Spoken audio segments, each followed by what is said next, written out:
Hamabost urte eta erdi kartzelan pasa ondoren urten dozu gaur Castelló de la Planako kartzelatik.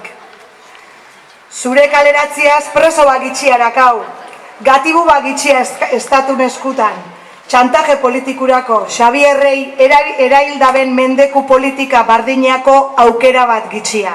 15 urte hauetan Ezker Abertzalik izugarrizko aleginak egin dau eta urratzak emon dau Euskal Herriko gatazka politikoai irtenbide justu eta demokratiko baten bidin.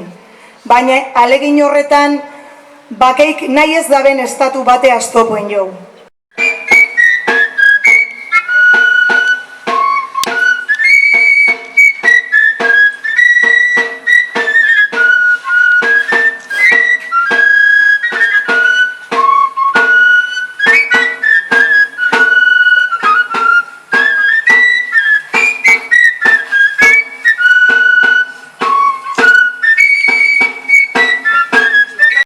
Atxiloketak inkomunikazioei, espetxi, urrunketi eta dispertzinei ezautuzuz.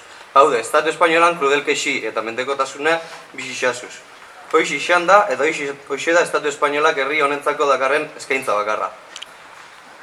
Pertsona azkeoz osatutako Euskal Herri libre baten aldeko burrukin ondorixoz, hainbat eta hainbat izan zase, erbesti edo kartzeli ezautu dozuenak. Gaur sorizionez gure hartintza. Bat gitxia Estatu Espainolan atzaparretan, bat gitxia herriko paetetako argazkixetan. Familia bat gitxia dispertzinoik eragitzen daben ruletarruz horretan.